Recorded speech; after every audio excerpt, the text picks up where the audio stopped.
At a rundown Los Angeles animal shelter, John Wick faces a heart-wrenching choice. Save a scarred pit bull, once a brutal dogfighting champion, or let him be put down after 8 months of rejection. With unwavering patience and compassion, John spends 4 hours with Titan, a dog scarred by a shadowy criminal past. But just as John finally earns Titan's trust, a sinister figure from the dog's brutal history appears at the shelter's door, bringing with him a terrifying secret and an unexpected confrontation. Before continuing the story, tell me which city you're watching from. I want to know how far this video has come.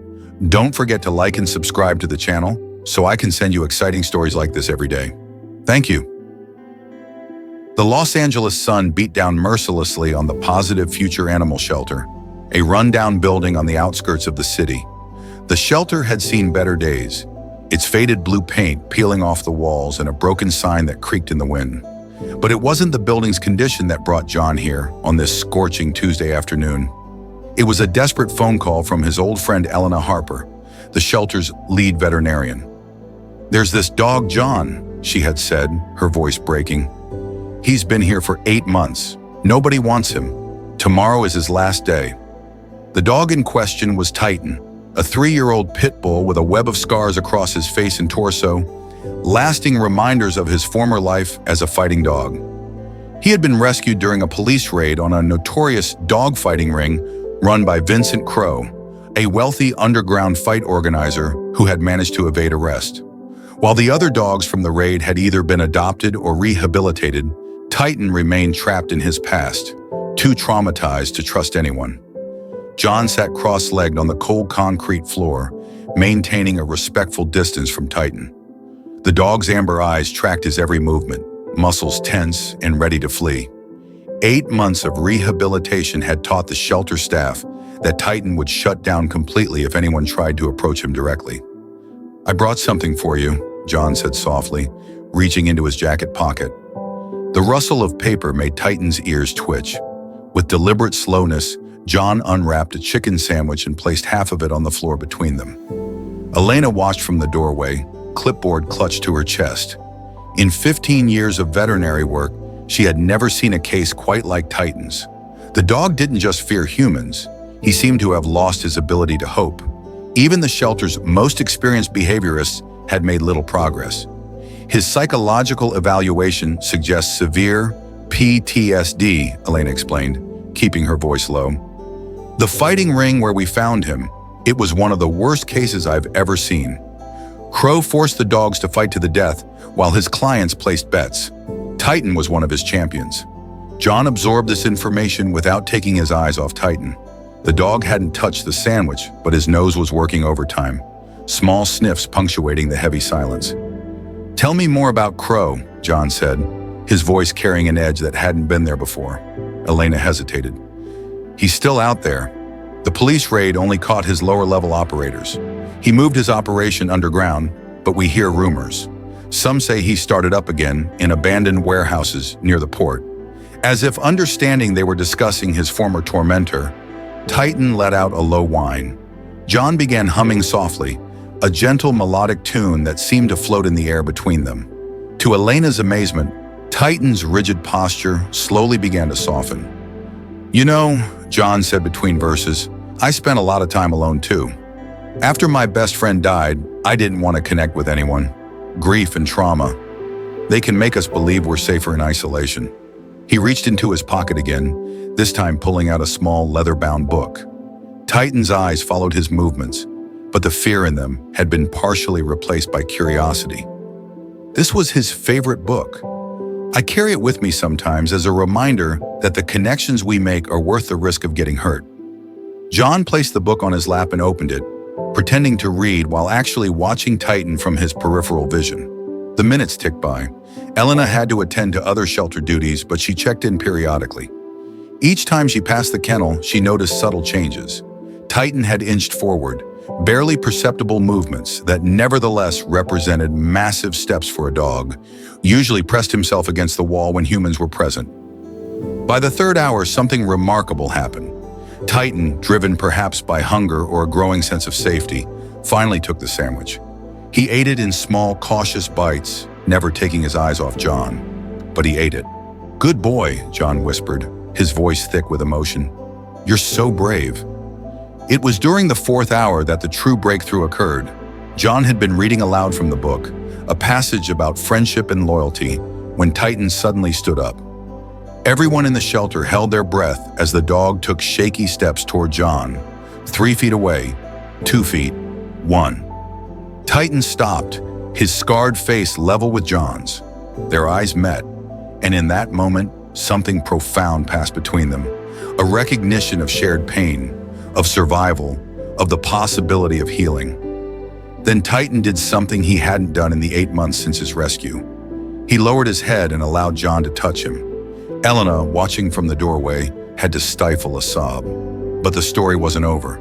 In fact, it was about to take an unexpected turn, because at that exact moment, a sleek black car pulled up outside the shelter, and a man in an expensive suit stepped out.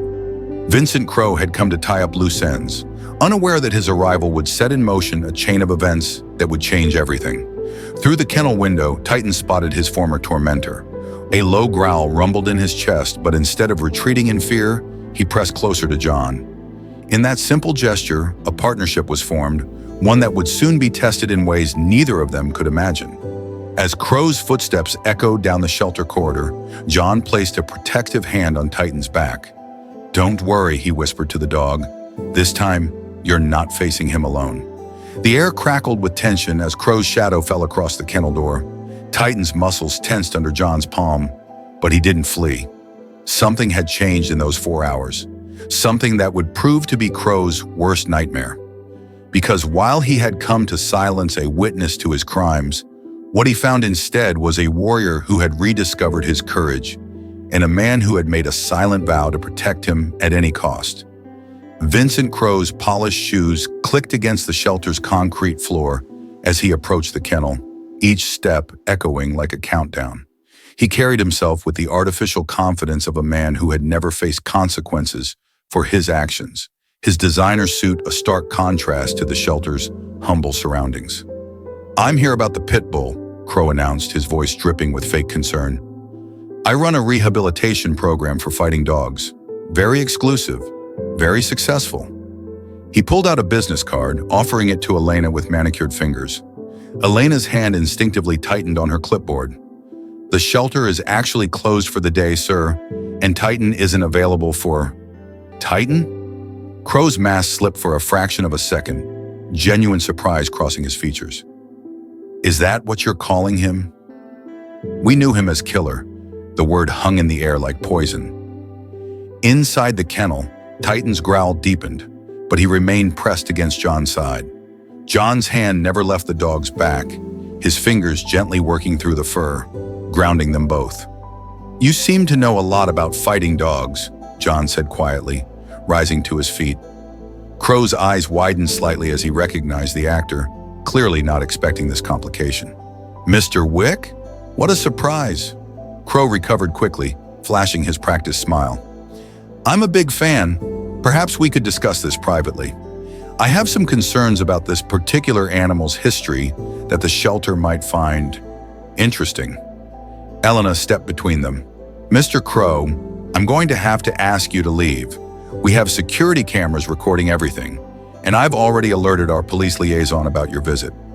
Crowe's smile didn't waver, but his eyes turned cold. "Of course, my mistake." He reached into his jacket pocket and pulled out a phone. "I'll just need to make a quick call first." What happened next unfolded in seconds.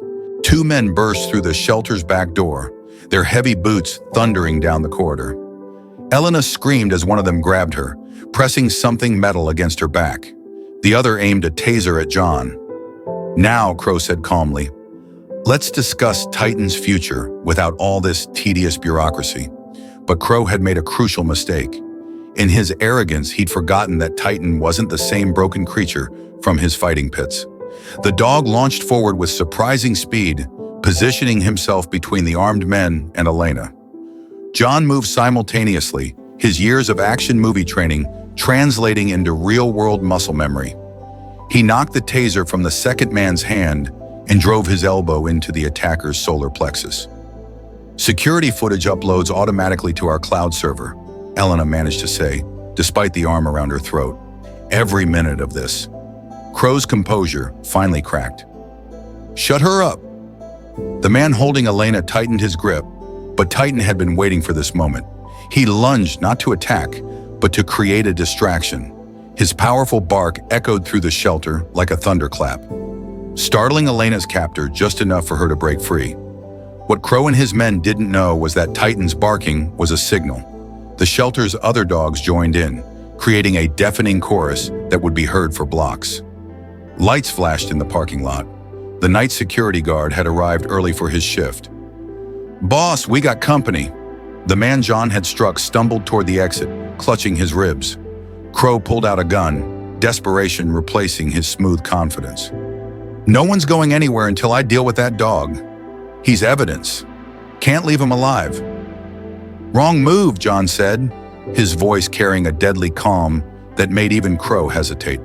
Titan stood his ground, no longer showing any fear of the man who had once terrorized him. The security guard's footsteps were getting closer, accompanied by the unmistakable sound of police sirens in the distance. Crow made his final mistake. He aimed the gun at Titan. The next few moments were chaos. John launched himself at Crow just as Titan moved, man and dog working in perfect synchronization, as if they'd been partners for years instead of hours. The gun went off, the bullet embedding itself in the ceiling as Crow went down hard. The security guard burst in with his weapon drawn, followed moments later by 2 police officers who had been patrolling nearby. Crow's accomplices were already fleeing, but didn't make it past the parking lot. As Crow was handcuffed and led away, still shouting threats, Elena checked everyone for injuries. I can't believe it, she whispered. We've been trying to build a case against him for months. Now we have everything on camera. But John's attention was solely on Titan. The dog stood tall, his scarred face held high, looking nothing like the broken creature who had huddled in the corner just hours ago. Their eyes met, and John saw something new there. Not just trust, but pride. Good boy, John said softly, and this time when he reached out, Titan met him halfway, pressing his head into John's palm. Elena watched them with tears in her eyes. You know, she said carefully, Titan's last day was supposed to be tomorrow, but I think we might have found a better solution. John didn't take his eyes off Titan. I think we have. But as the police processed the scene and statements were taken, none of them realized that Crow's network ran deeper than anyone suspected. In his holding cell, Crow was already making calls, pulling strings. Dark money was moving, threats were being made, and wheels were being set in motion. Because Crow hadn't built his empire by accepting defeat, and he certainly wasn't going to let it be destroyed by a washed-up actor and a broken dog. As night fell over Los Angeles, Crow's associates were already implementing their contingency plan, one that would test John and Titan's newfound bond to its absolute limits. The real battle was just beginning, and it would take more than trust to survive what was coming. But as John filled out the adoption paperwork, Titan lying contentedly at his feet, both man and dog felt something they hadn't experienced in a long time, the quiet certainty that they were no longer alone.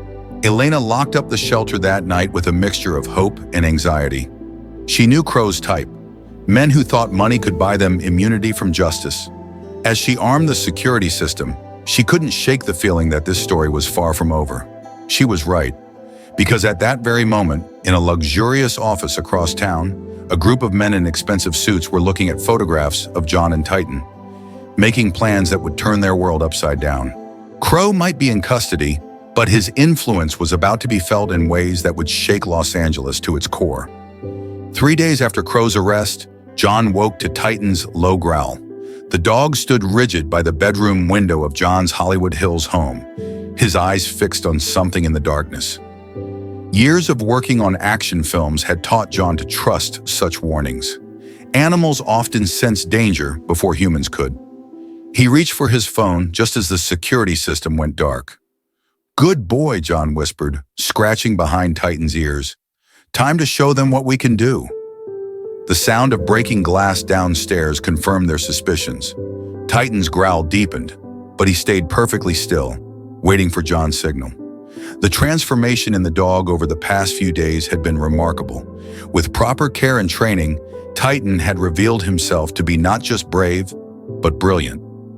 Heavy footsteps moved through the house. At least 3 intruders, maybe more. John activated the panic button on his backup security system, then sent a quick text to Elena. Crow's move. She would know what to do. Back door, a voice whispered from below. Boss wants both of them. No witnesses. The first attacker reached the top of the stairs, night vision goggles giving him an eerie green glow. He never saw John coming. A quick strike to the throat, another to the knee, and the man went down silently. Titan stood guard, watching the hallway. Check the master bedroom, another voice called out, carefully. That dog's not normal. They had no idea how right they were. Titan wasn't just a dog anymore. He was a survivor, a protector, and above all, a partner. He and John had spent every moment of the past 3 days training, bonding, preparing for exactly this scenario. They both knew Crow wouldn't go down without a fight. The second intruder entered the hallway, more cautious than his companion, but he was looking for a frightened fighting dog and a movie star, not the coordinated team they had become. Titan's bark shattered the silence, disorienting the man just long enough for John to disarm him. Living room's clear, a third voice called. Where's everyone? The answer came in the form of police sirens, their wailing growing louder by the second. Elena had done her part, alerting not just the authorities but the media as well. Local news vans were already setting up outside, their bright lights illuminating the property. Abort! The third man's panic was evident. Boss said no witnesses. This is too hot. But retreat was no longer an option. Police helicopters appeared overhead, their spotlights cutting through the darkness. Titan's barking had roused the neighborhood, and dozens of phones were recording the scene. The remaining intruders made their final mistake. They tried to shoot their way out. The gunshots echoed through the house, but John and Titan were already moving. Years of movie choreography merged with Titan's natural instincts. They worked in perfect synchronization, herding the attackers right into the arms of the waiting police. Dawn broke over Los Angeles as the last of Crow's men were led away in handcuffs. Elena arrived with a team of veterinarians, though their services weren't needed. Titan stood proud and unharmed beside John, accepting gentle praise from his partner. We found documents on them, Detective Nora Bennett reported, holding up several phones and a tablet. Text messages, emails, offshore accounts, everything we need to dismantle Crow's entire operation. He was running dogfighting rings in 3 states. The evidence was damning. Crow's empire began to crumble within hours. His political connections abandoned him, his criminal associates turned state's evidence, and his financial accounts were frozen. The man who had built his fortune on the suffering of animals would spend the rest of his life in prison. 1 week later, John stood before a crowd at the Positive Future Animal Shelter. Titan sat calmly at his side, his scars now badges of honor rather than marks of shame. Today, John announced, I'm not just adopting Titan. I'm pledging $10 million to renovate and expand the shelter.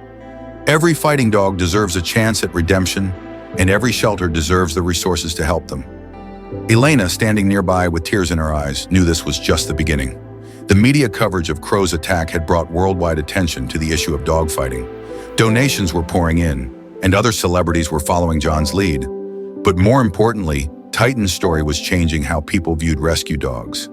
Applications to adopt former fighting dogs skyrocketed. The stigma was finally beginning to fade. We also have an announcement, Elena added, stepping forward. Thanks to John's funding, we're launching the Titan program, a specialized rehabilitation center for dogs rescued from fighting rings. And guess who our lead temperament tester will be? Titan's tail wagged as all eyes turned to him. The once broken dog had found his true calling, helping other survivors learn to trust again.